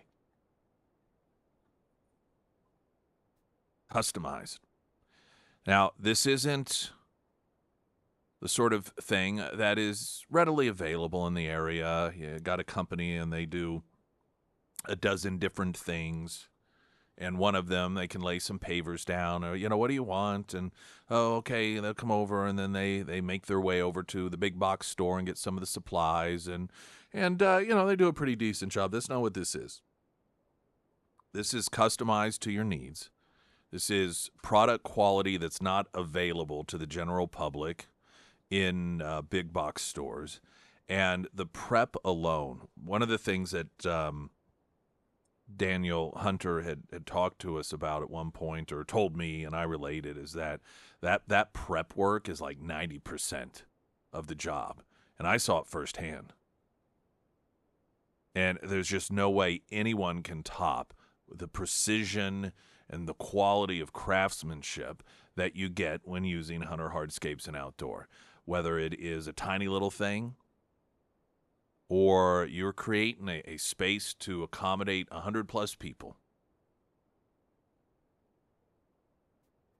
Landscaping as well as hardscaping. You want water features, you want lighting, you want water sound integrated in it. They can do it. It's amazing the things that these folks can do, and they are incredible at it. Plan ahead for spring. If you're thinking project in spring, building a new home or tax returns, contact them now.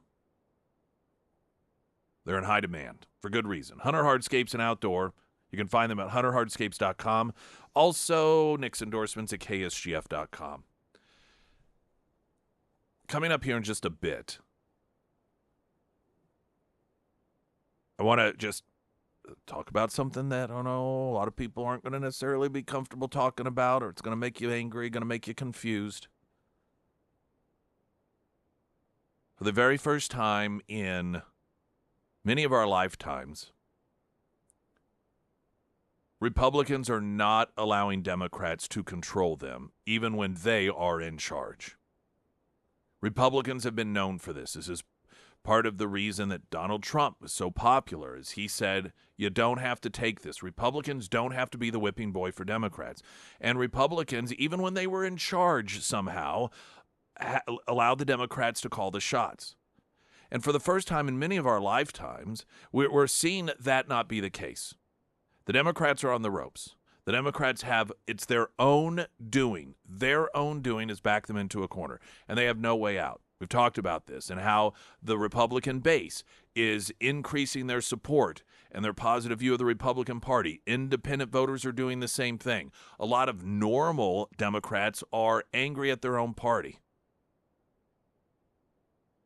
There's a piece in The Hill that notes that there are potentially some Republicans in the Senate that are looking to help bail the Democrats out of this, and Josh Hawley is one of them. So we're going to talk about that coming up. I wanted to play, though, for you before we get to the news, this audio, and one of the entertaining narratives that is continuing on and being carried ultimately by the media, doing 98% of the heavy lifting, is Donald Trump wanting to serve a third term. I just love this. And part of what I love about it is this mindset that Trump is the one who keeps talking about this. And why does he keep talking about it? He talks about it because 98% of the time he's asked about it. And what's great is as long as that's being talked about, there's not a huge focus on who's going to replace him, because once that becomes, particularly after the midterms, if that is the focus of the future, then, even amongst elected officials, they begin worrying more about who's going to be next as opposed to who's president now. And during the lame duck session, this is part of what vexes lame duck presidents is they're no longer any concern about, even amongst their own party, like, well, what difference does it make? This person's in all likelihood going to be the next president, so that's what we need to focus on. Well, as long as the media keeps talking about Trump and he's a third term, he's going to do a third term. What do you think about a third term? What does he think about a third term? Then it keeps Trump in that relevancy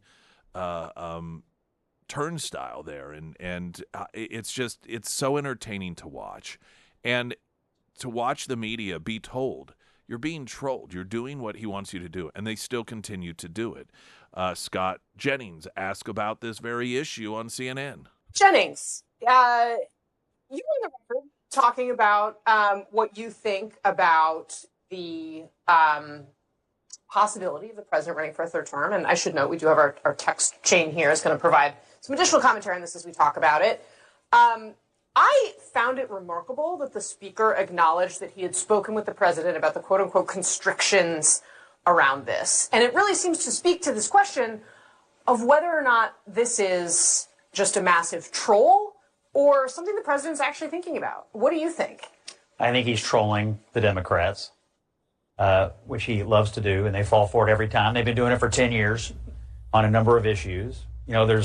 Look, the president himself acknowledged that this sort of gimmicky idea about, electing him vice president, and I guess the other gimmick would be to elect him Speaker of the House and then have the president and vice president resign. These are all gimmicks. He said it would be too cute by half, and he's right.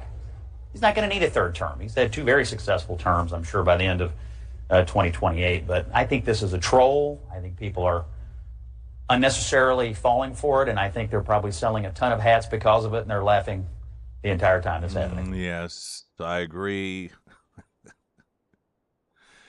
What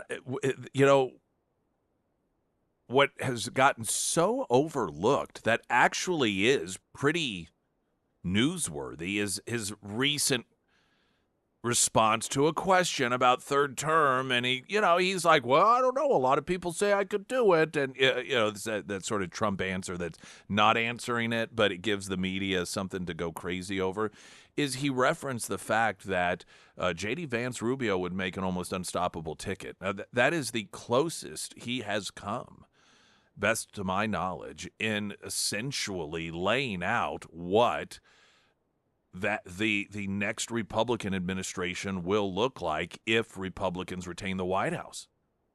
Not just referencing J.D. Vance or saying, well, we've got a lot of great people enlisting them, but specifically saying a Vance-Rubio ticket would be a great ticket. It'd be, I think he said unstoppable. I forget what term he used, but he was obviously in a positive light. And because the media is so deranged and incapable of recognizing what is actually newsworthy, they are spending all this time, again, talking about Trump and, third term, that they've totally missed the real news story in that, and that is that he said J.D. Vance, Marco Rubio would make a great ticket. And incidentally, this talk about, he could be, run as vice president, and then J.D. Vance could resign, and then he become president. You can't be vice president unless you can be president. This is one of the requirements of the vice presidency, is that you have to be able to serve in the capacity of president, and constitutionally he's not able to do so. Actually, technically, well, I don't want to get too in the weeds on it, but none of that, none of these cute, clever ways of coming up with a plan for him to serve a third term, I don't even know that he would want to do it necessarily. What Greg Gutfeld suggested, he should go run for governor of California. How hilarious would that be? If any Republican could win, it would be Donald Trump. Can you imagine? I mean, would that not just They be... would just have a field day. I would love to see, or even he could be put in... I don't know that Donald Trump would want even, let's say, Secretary of War or Secretary of State, something that he has a skill set for, because he's not the sort of individual that is probably comfortable being tethered to somebody else as boss. And I think that he's smart enough to recognize that if you're president and you're going to be a successful president, you can't have somebody underneath you that is going to be their own person. And Trump is self-aware enough, I suspect, to believe that he just would not be good in that position. And so I think it would have to be top executive position, which if you're talking government, that would be a governor position.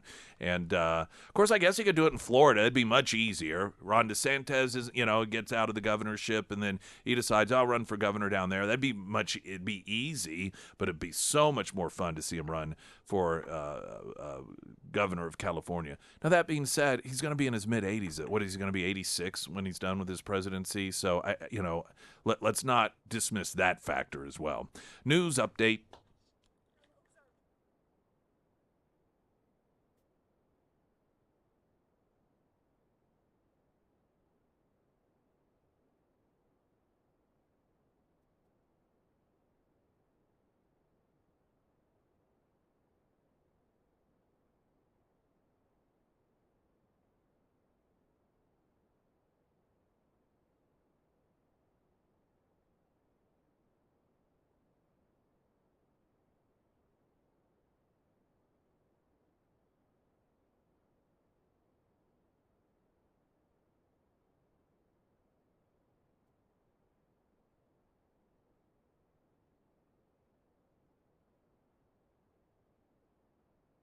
If Trump did run for the governor of California, what would his slogan be?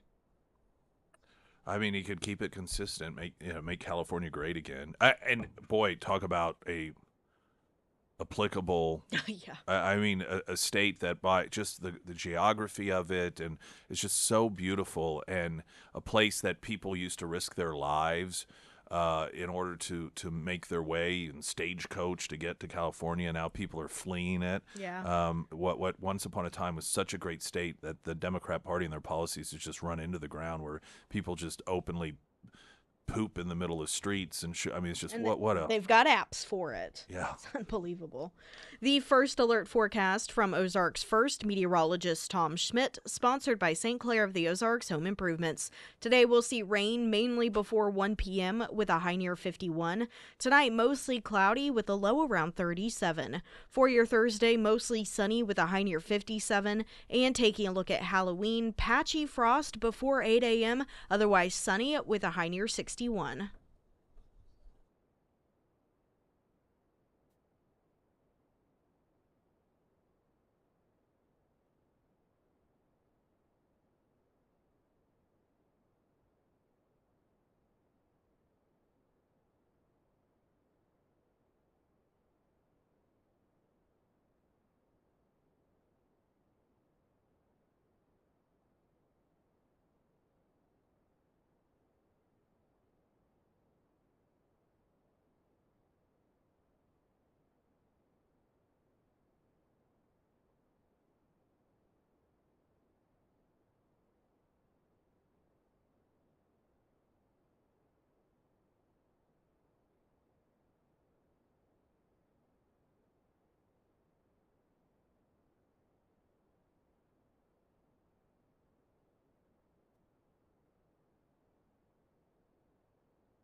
The Democrats have created worst case scenario for themselves in which they have absolutely no exit from this mess they have created in shutting down the government. They are on record for shutdown after shutdown, noting that that is not how you govern. That is a bad thing. It is so clear and obvious that they are being hypocritical, to say the least, that even the major networks are calling them out for it. They have, the support that they have for this is only amongst the extreme left-wing base. Moderate Democrats are wanting them to vote to open the government. You have some elected Democrats, 3 in the Senate, that have joined with Republicans to vote to open the government. Just the marketing of this is on the side of Republicans, because the concept to open the government in a way that just, that means Democrats just, at the votes. I mean, it's easily digestible to understand. If you ask what needs to happen in order for the government to open, well, there's 2 ways. One, traditionally speaking, Democrats offer up a few more votes to do it in the Senate. That's all that needs to be done. Or go back to the drawing board, and then Republicans have to come up with all these compromises, and then you've got to get all the Republicans on board. That's just this impossibility. Now, there's one other complete, total Hail Mary that could save the Democrats from themselves. And that is to, quote, go nuclear. Getting rid of the filibuster, which would allow the government to reopen without Democrats having to switch some of their votes. Now, the only people who can do that are the Republicans.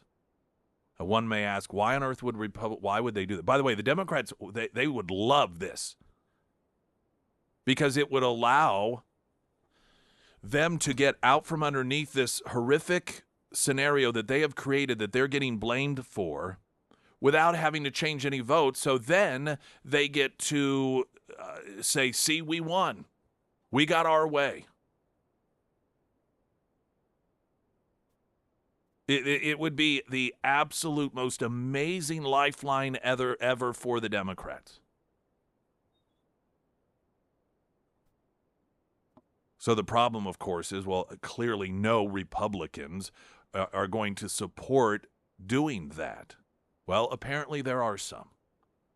And one of them is, according to The Hill, Josh Hawley. The Hill reporting something wicked this way comes.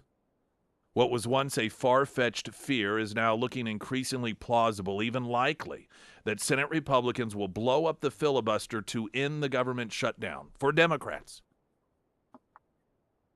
This would be the ultimate nuclear option, toppling the last major hurdle to single-party rule in Washington by removing the 60-vote threshold for most Senate votes, the current Republican majority, and any future Senate majority of either party would be empowered to ram its agenda through without so much as consulting the other party. So, in other words, this isn't just a massive gift to the Democrat Party in this particular issue. This will allow them complete, total rule in the future. Without the, Republicans, if Democrats ever gain back control of the Senate, they won't need 60 votes, or they won't need to compromise with Republicans when it comes to any issue whatsoever. Republicans will be irrelevant. Despite the dangers, writes The Hill, Republicans are openly entertaining it. Senator Josh Hawley, Republican from Missouri, said last week that he's, quote, not willing to see children in my state go hungry over some Senate procedure. Oh, so that's what it is now, some silly Senate procedure. And what can we stop with this left-wing children are going to starve crap? I'm sorry, I thought we had 2 Republican senators for Missouri, not one Republican and one left-wing Democrat.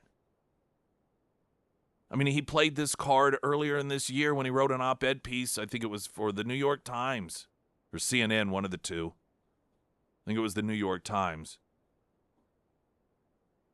When Republicans were moving forward with Trump's plan to get illegals off of and fraudsters off of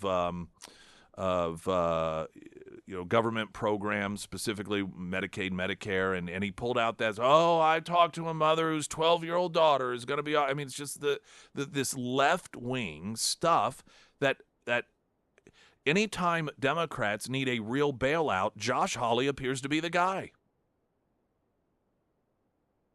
This is a guy who has teamed up with Bernie Sanders and Ocasio-Cortez on the other side, in terms of issues, but even specifically legislation, Elizabeth Warren and Bernie Sanders when it comes to price controls of credit cards.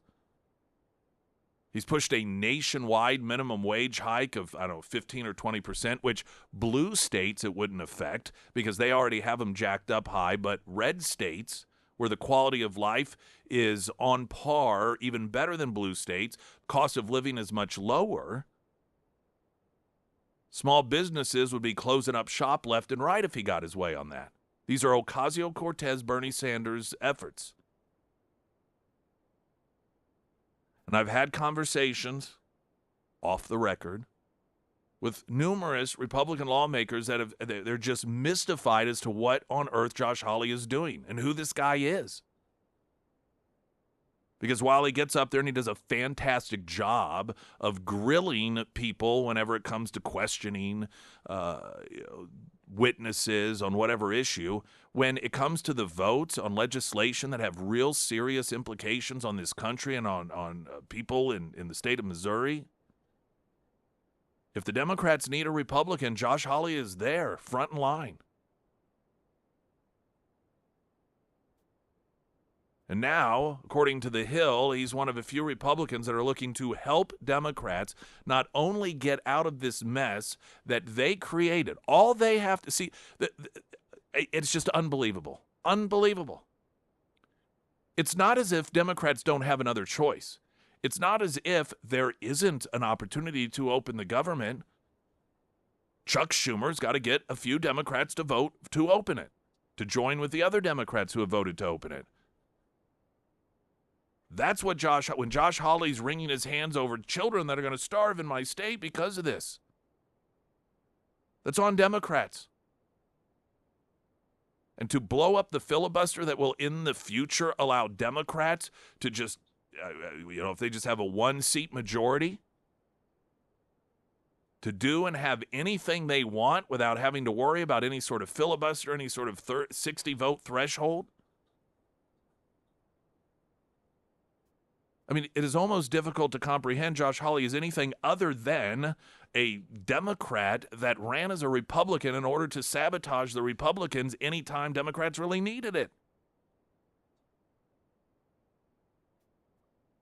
Now, Hawley's not the only one. There are a number of other Republicans. The Hill noted Senator Rick Scott said of ending the filibuster, well, no, he said if we can't get anything done, that's what Democrats are going to force. No, Democrats are not forcing that. Jeez. This is why. These are the Republicans that make voters not turn out for elections, that make Republican voters not turn out for elections. It is the Josh Hawleys that make the Trump voters stay home. Unless Trump's on the ballot, of course. It is the Josh Hawleys that make Republican turnout lower. Because they say, what is the point? When push comes to shove, Republicans always give the Democrats what they want, or at least enough of them to where they are able to control the Senate, because apparently that's what happens now. With that sort of leadership and with Republicans like Josh Hawley in there as a U.S. Senator, even when Republicans are in charge, Democrats are. And this weak, pathetic, flaccid argument from Rick Scott, who generally doesn't behave in this manner, that, well, if we can't get anything done, this is what Democrats are going to force us to do. So they're in charge. They're in control. That's the message from somebody who wants to be in a leadership position, Rick Scott, that even when you're in charge, they actually call the shots. Don't have any choice. Jeez, what losers. Losers.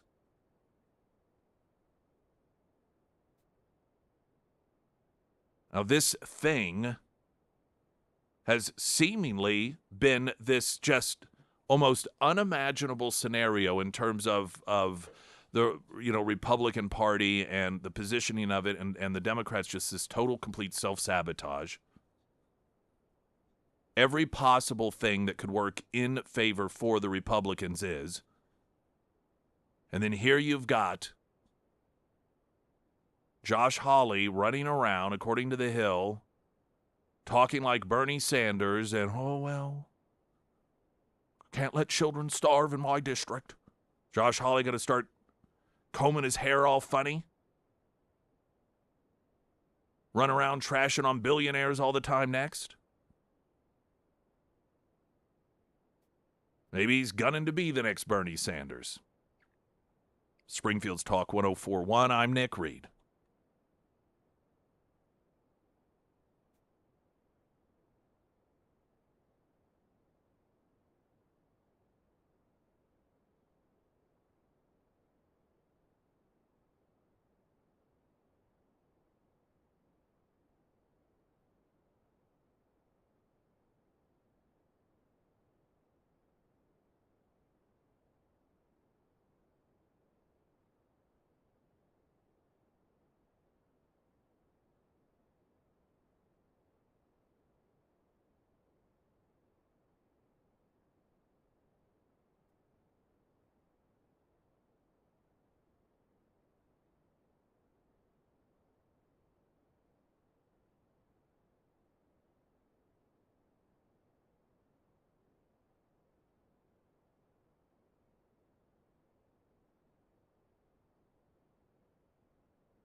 All right, we're going to get a traffic update here. Reminder that Friday, just a couple days away, we do have Heroes Breakfast, free breakfast for veterans at Scramblers, the Warriors Journey, Delta Roofing and Air Services, Heating, Cooling, Plumbing, Electrical, and Scramblers all making that possible. This Friday, 6A to 9A, free breakfast for veterans.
Springfield's Talk 1041, the first alert forecast from Ozarks First meteorologist Tom Schmidt, sponsored by J&S Automotive. Today we'll see rain mainly before 1 p.m. with a high near 51. Tonight mostly cloudy with a low around 37. For your Thursday, mostly sunny with a high near 57. And taking a look at Halloween, patchy frost before 8 a.m., otherwise sunny with a high near 61. The outlet that had the first quote here from Hawley regarding using the filibuster to bail Democrats out of this conundrum they've gotten themselves in over the shutdown was The Independent. And this is the only thing that can really not only save Democrats, but give them the gift of total and complete power over the Senate in the future if they get just 51 votes in the Senate. Currently, because of the filibuster situation, there's a 60-vote threshold that's got to be met, and that's something that, according to The Independent, some Republicans like Josh Hawley are saying, yeah, we need to save the Democrats on this, all in the name of starving children. Telling The Independent, quote, "My thought is that I'm not willing to see children in my state go hungry, which is literally happening now over some Senate procedure," which I don't know how that's happening now because of the filibuster. He did not elaborate on that, but nonetheless, far be it from me to assume that he's using over-the-top left-wing rhetoric in order to try and get his way. But the piece in the Hill on this, it's actually written laughably by the CEO of No Labels. Who knew that organization was still around? This is the organization that was going to run somebody for president against Trump because he was going to be so horrible for the country. And but they didn't ever say what they stood for. They were just like, hey, everybody get along and come together. And that actually is the crux of this piece, that at least they're arguing you cannot get rid of the filibuster. That is like the worst idea ever. But in addition to that, what needs to happen is reaching across the aisle and everybody coming together. No. Let us not lose sight of what is happening here. This is not occurring because Republicans are offering up some sort of massive cuts to spending. This is not occurring because the continuing resolution is something that is going to deny Democrats something that they've long held and had and been reliant on, while giving Republicans all of this funding in areas that did not exist. This is the exact spending from the Biden administration. This is Democrat spending. This isn't something that Republicans even came up with. This is the Democrats' spending plan that Republicans have voted for in the House and in the Senate, along with 3 Democrats. And the reason, of course, that they are continuing to keep the government shut down is because they want Republicans to bail them out of the fact that when they last voted on how far to have a bailout for Obamacare because it not only doesn't save money, but it costs more than ever, and so taxpayers have to bail it out, there was a vote, Democrats voted to expire that bailout, which is what we're facing. And so they want Republicans to bail them out of that. It would be one thing if this conflict were occurring because Republicans were asking for some new things that Democrats were saying, no, I don't think so. But that is not what is happening here. Republicans are not asking for anything. This continuing resolution isn't even a Republican continuing resolution. It is from the Biden administration. So apparently, in the eyes of someone like Josh Hawley, it isn't enough that Republicans pass the Democrat spending. They have to also help bail them out of the Obamacare monstrosity that they've created for us all, and blow up the filibuster in the meantime so that Democrats in the future only need 50 or 51 votes in the Senate to have complete control of everything in the Senate without any fears of filibuster. I mean, you know, one, if they were being, I guess, Pollyannish, they would say Republicans have actually been very generous with Democrats in this entire thing. Very generous. In terms of the continuing resolution, it's their continuing resolution. I don't know about you. That seems like a pretty big reach across the aisle for Johnson to get Republicans to support what the Democrats have wanted in terms of spending. But clearly that's not enough, is it? Just another lesson here that many of us already know. It's never enough. And it doesn't matter how many times you bend over backwards. It doesn't matter even if you vote for the spending levels in a continuing resolution that the Democrats themselves proposed, put together, and voted on. You're still going to have Republicans like Josh Hawley that say that's not enough. We need to do more for them. This is 100%, without question, on the Democrats. And this need that Josh Hawley has to, when push comes to shove, to do everything he can to save Democrats from themselves is just incomprehensible. And it increasingly makes sense why it is so many elected Republicans in Washington have been trying to figure out what in the heck is this guy all about.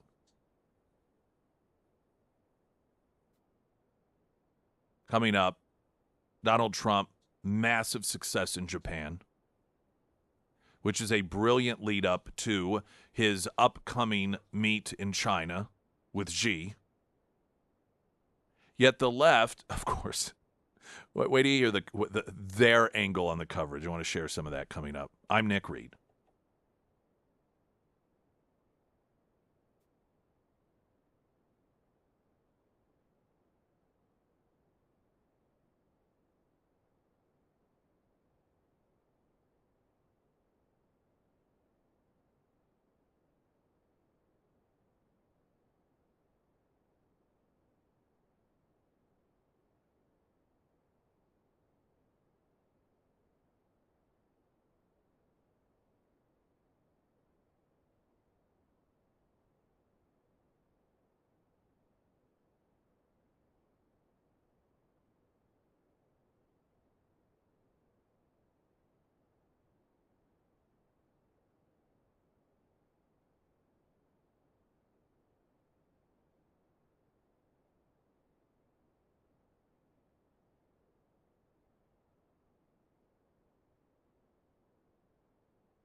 Sarah Myers, everyone. Thank you. The Pyramid Roofing Company. I was chatting with Josh last week, and he wanted me to relay a message to you.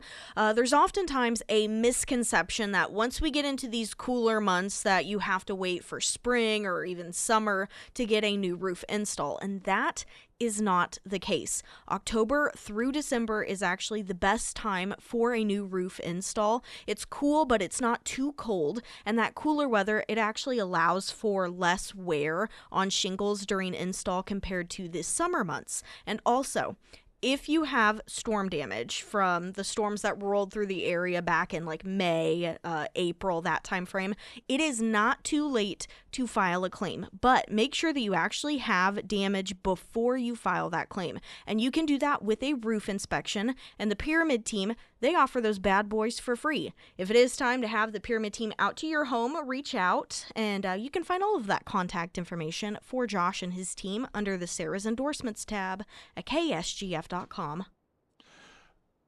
I want to make one final comment regarding Senator Hawley because of a story I just came across. And it's regarding John Fetterman. Now, Hawley, if you were just joining in, there was a piece in The Hill that was grabbing quotes from a piece in The Independent regarding the desire, apparently, by some Republicans to help bail Democrats out of this mess that they've created in terms of the shutdown, and Josh Hawley being one of them, saying that children are literally, again, using sort of this 8th grade girl, I hate to stereotype, but the literally, that children are literally starving in Missouri because of this, because of some Senate procedure, not because of Democrats, but because of the filibuster, according to Josh Hawley. And so blowing that up to save Democrats. In the meantime, you have John Fetterman, Democrat, senator from Pennsylvania. His messaging regarding this shutdown is as follows, quote, "As a committed Democrat, I'm dismayed my party is playing chicken with the food security of 42 million Americans. I reject a political gamble that exposes a vulnerable constituency to widespread deprivation and chaos." Now, what does it say about the state of affairs and maybe the voters of Missouri that a Democrat senator is more willing to stand up for what is honest and right when it comes to this issue than a Republican senator from Missouri? On to Donald Trump. MSNBC. Not big fans of Donald Trump. Talking with the president of the Council on Foreign Relations, Richard Haass, about Donald Trump's time in Japan. Again, this is MSNBC, and this is his evaluation. And on Vaughn, thank you for that. So, Richard, the Japanese prime minister called this the golden age of the relationship between these two countries. What does the golden age look like? And were these meetings at least a step in that direction? This could not have gone better. Let's just take a step back. Japan is arguably the single most important ally of the United States. The world's third largest economy, one of the most powerful militaries. If you want to deal successfully with China, you need Japan on your side. This, again, could not have gone better. The trade relationship is going okay. There's some questions about the details of Japanese investment in the United States. Those details again. Yeah, this was actually old-fashioned foreign policy and diplomacy. Because a hallmark of President Trump's foreign policy has often been to give a stiff arm to allies. This was just the opposite. This was an embrace. So I saw this, and since he's going to be meeting Xi Jinping in a day or 2 days, what a perfect lead up to that, to basically say the U.S.-Japanese alliance is still strong. This was very good. MSNBC, yeah, this was fantastic. This was, incredible. I want to note one of the comments that he made there, and that is that this is a departure from what we have oftentimes been accustomed to when it comes to Donald Trump and relationships with our allies, where in the past he oftentimes stiff arms, but that wasn't the case this time. Yes, this is the brilliance of Donald Trump. He is not cookie cutter in his approach. He's not, this person falls into the ally column, so this is exactly how I treat them. He deals with every person as a different individual human being. And I'm not saying this in some sort of humanitarian way. He just recognizes that just because someone falls into the ally column, that doesn't mean that their hopes, desires, personalities are the same as every other ally leader. And so you deal with them differently in order to get what it is that we need. And when it comes to some of our allies who for a very long time have been accustomed to, because we invited it, been accustomed to taking advantage of the United States, sometimes, yeah, you got to get a little tough with them, tough love. And Donald Trump has done that. Sometimes in order to get what we need, what is appropriate is not that, depending on the leader, but instead dealing with them in a different approach. This is what makes Donald Trump successful. I'm sure that's quite perplexing to the so-called experts trying to figure out, now, why has he treated this ally different than others? Because it was a different human being.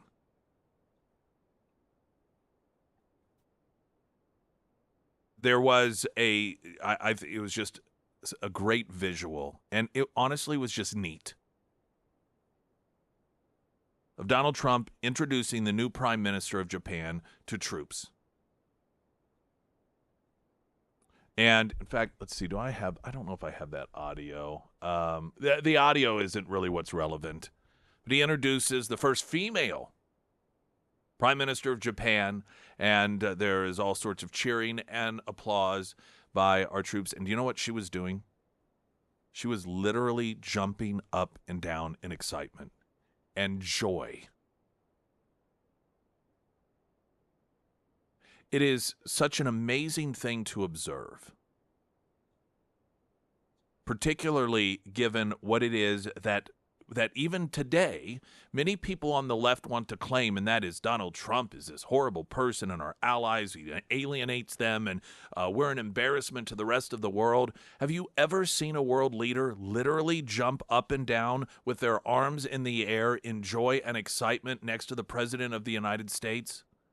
Not because of some sort of, sporting event or, anything like that going on, but just because it was the event with the president himself? No. So you've got the president that is, even the experts saying this was absolutely phenomenal, master class in how to do in foreign relations. You have the prime minister jumping up and down in joy, gave a very thoughtful gift. I think it was a golf club from a former prime minister of Japan to Donald Trump. Yet what is it that the media focuses on? Here's a story from one of the outlets. Confused Donald Trump trolled for looking completely lost as he's guided around room by Japan's prime minister. That's what they got out of it. And there's video, he's at some, I don't know, it's kind of a weird thing, like in this big rectangle room, and he's just like, they walk around it and then go right back to where they started. And at one point he's looking at the band, and she, just like, oh, now we go this way. Sort of a standard thing. Now, it is the sort of thing, if Joe Biden did it, we would think of it as being part of his cognitive decline because Joe Biden was always lost. But they're so desperate to try and paint Donald Trump, this guy who just had yet another masterful, event and deals coming, more multi-billion-dollar deals coming out of there. Oh, but clearly he's not capable of being president because look at this video. He looks like he's lost. Keep trying.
I failed you in managing the stories I really wanted to focus on today. One, I'm sure you'll hear a lot about, in which there's video of testimony released. Joe Biden's doctor, who, when he was running for re-election, was telling us, oh, he's perfectly fine, he's fit to be president again, admitted during testimony that he was offered a $4 million bonus if Biden got reelected. And though I don't have time to play all of the audio, which is filled with lots of uncomfortable silence, here is a portion of it. Would you receive a bonus depending on the way the campaign went? Was that a possibility?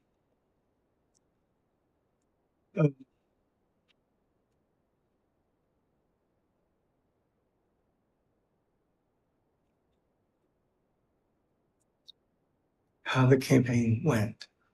Were there any circumstances in which you would have received a bonus?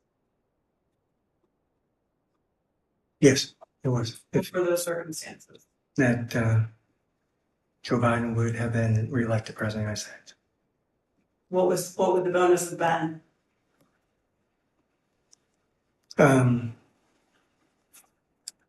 I believe it would have been $4 million. In addition to the $4 million that you were already paid. All right, now, and I said doctor. He's one of Biden's top aides here. That was helping spread the message that he was perfectly fine. And so this is direct financial incentive, offering a $4 million bonus, according to his testimony, as one of his top aides, if he made sure, while he was out there telling everyone, oh, he's perfectly fine, which we now know was a cover-up, that if he helped manage to get Joe Biden reelected, $4 million bonus. The video of it is so telling in terms of body language, because as he's talking, he like is subconsciously putting his hands over his mouth, which body language experts will tell you oftentimes means that they know that they're telling a lie, or that they are admitting to something that they should not have done.